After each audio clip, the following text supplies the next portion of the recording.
All right, everyone, it's Dr. E, and I'm here with your weekly instructional video for English 1301.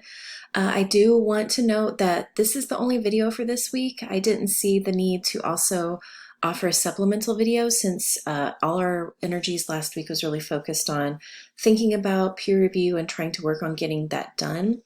I do recommend that if I responded to your post in that in your group peer review area, that you go in and take a look at my quick feedback. I was really just looking for formatting just to make sure that people were posting in Word format, or that, just a few formatting things here or there were addressed. I did not go in and read your work, so just because I didn't note anything about the content doesn't mean that you should avoid the revision process, okay?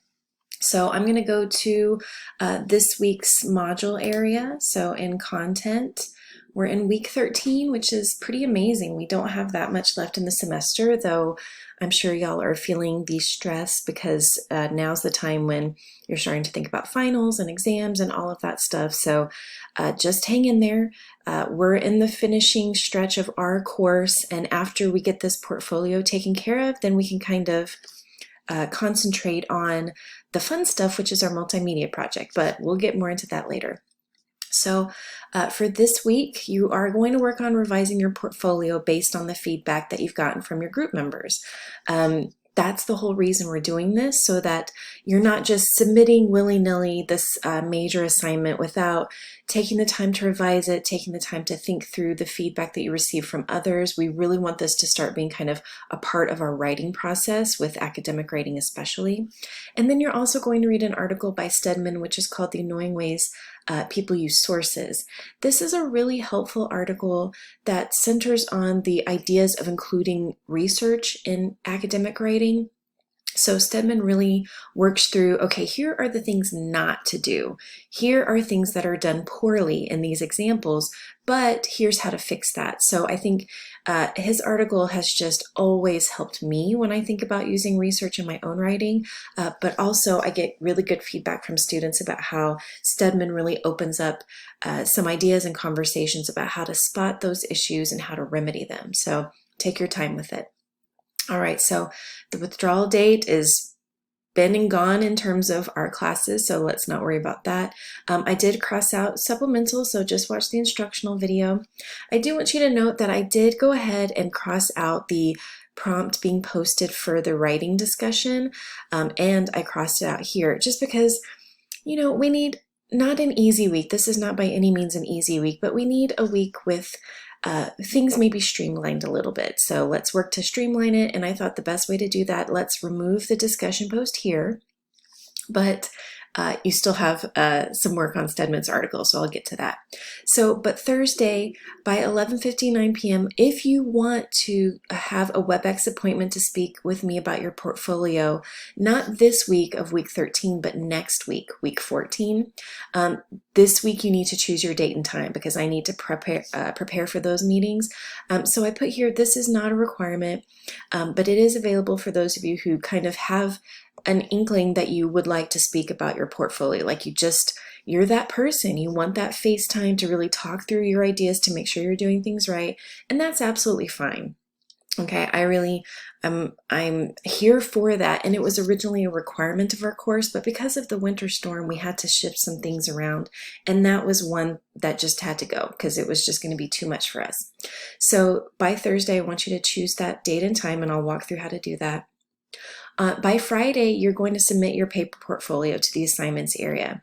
Make sure you review the guidelines, revise, edit.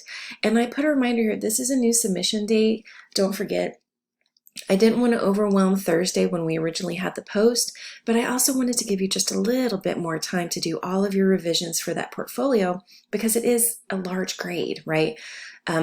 I'm not looking for perfection, but I am looking for revised, edited, updated work. So make sure that that's on your radar for Friday. And of course, you can submit early, as always. By Sunday, you are going to submit your last reading journal, which, yay, you're here, last reading journal.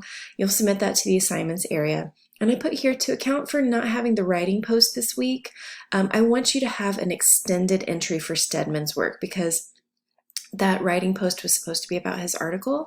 So just make an extended entry, really show that you've read the article. So, you know, our reading journals aren't meant to be super long, those entries, but really extend that summary, really extend your response to it.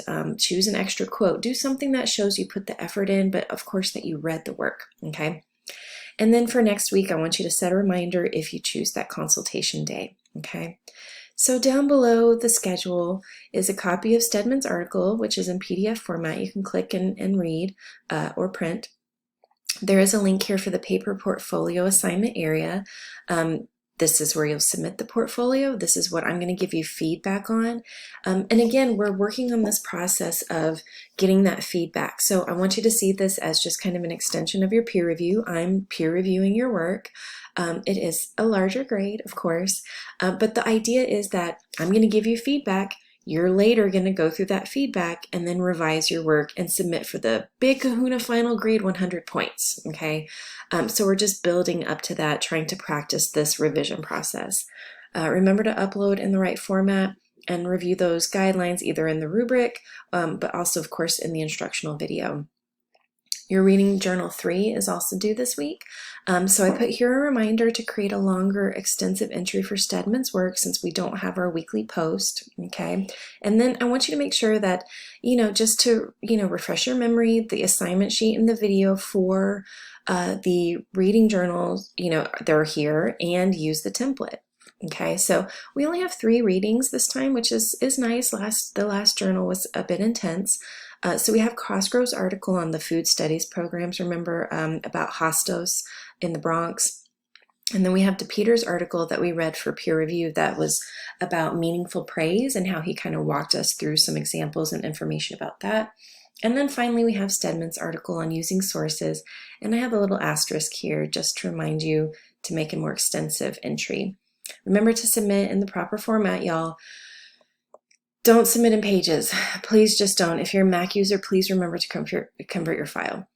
Down here at the bottom, I do have a link to WebEx because if you remember, by Thursday, I want you to select an appointment for the following week, okay? So if you go down, you can click on WebEx here and go to that, and there are instructions here that you want to kind of look through. But also, just if you're clicking around D2L, just randomly, and you remember to do this, you can always go to Collaboration and select WebEx from there as well. Okay, so I'm going to scroll down. I'm going to click on WebEx and show you where to go and what to do. The nice thing about going to WebEx from that link is that you're staying in your class area. If you go outside of that, let me just give you that example, if I'm right. So if you go to Collaboration and go to WebEx, oh no, it still does it, my bad, so it doesn't matter. So just go to WebEx.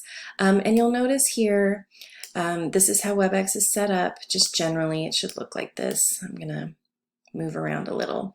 So it's going to default to the event calendar over here. But what I want you to do is submit or select appointment booking, okay? Because you're gonna book an appointment. And I want you to note that on the bottom, you can select your time zone. It should default to this, but sometimes it doesn't, so it's a good idea to just check. Make sure, yes, I'm in the Chicago or Central time zone, and click Done. This has been such an issue in the past sometimes with students with their accounts, so just double check that. That'll be great.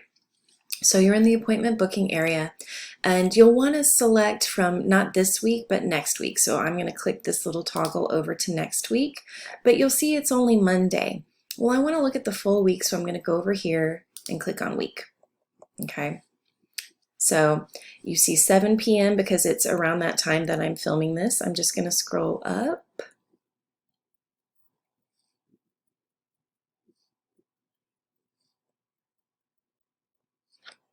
Where are my appointments? Let me pause. Let me get it figured out and I'll be right back. Sorry, y'all, not quite there. So I figured it out. I was probably looking in the wrong week, but anyhow, so we're back to the beginning. You have your time zone settings.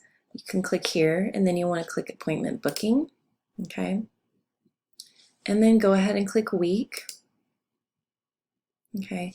And we're in the wrong week, right? We want to choose for next week. Okay, and so then you see some appointments here. So I have a couple set up in the afternoon slash evening, okay?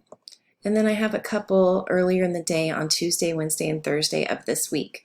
So check your work schedule, check your school schedule, make sure you don't have a lot of other things going on the day that you choose or the time that you choose. So you go in here and, okay, I want to meet from 2 to 2:15. If you click on that, it will open this little option here. You can select your name. I think you should be able to type your name in here if you're actually in your student account. You can just put portfolio conversation. You don't have to put purpose. You know, I know that that's what we're going to talk about. And then you'll click reserve appointment. And then when you reserve it, it should then show here. You can also look at this in the agenda view, which may be a little bit easier to look at all the times, because you'll note that I only have those kind of afternoon, evening times on Tuesday and Wednesday. But again, go next to the time that you want. So I'm going to go to 6 o'clock. Same thing. Okay, just remember to reserve appointment. So make sure that you're doing this by Thursday. After Thursday, those meeting times are just going to disappear, because I'm going to assume people don't need them. But please don't select a time and a date unless you really plan on being there and meeting with me to talk through your work. Don't feel forced. This is not a grade. You're not missing a grade if you don't do this. So don't stress about that, because next week we're going to have to touch base either way. Either we're going to touch base via a video chat, or you're going to have to send me an email after reading my feedback. So whatever you're most comfortable with, you will have to do something next week. But that's for next week, so don't worry too much about that. We're really focusing on just getting your work revised based on one another's feedback. I know that it was a bit frustrating for some of you working in groups this week, and I am sorry for that. If you were either randomly or intentionally placed in a group where people didn't contribute. I would never intentionally place you in a group where I thought people wouldn't contribute, but it's that time of the semester where we're kind of losing some folks, unfortunately, due to a lot of just life circumstances. It's been a tough semester. But if you didn't receive much feedback, just do the best you can, and I'm going to work to provide you with some feedback of my own if nobody gave you feedback. But hopefully every group had at least one person offering some useful kind of ideas for you. If you have any questions about some feedback that you're getting, you can always shoot me an email, or of course we can schedule a time to meet via WebEx. This week I can set up a schedule to meet with you, or certainly during next week's available appointments. All right, y'all. I hope you look at this and see kind of a lighter week, just because we don't have things coming swift and fast on Thursday and then Sunday, and then we have the Friday added in there. But we still have some work to do. So hang in there. Good luck, and let me know what you need from me.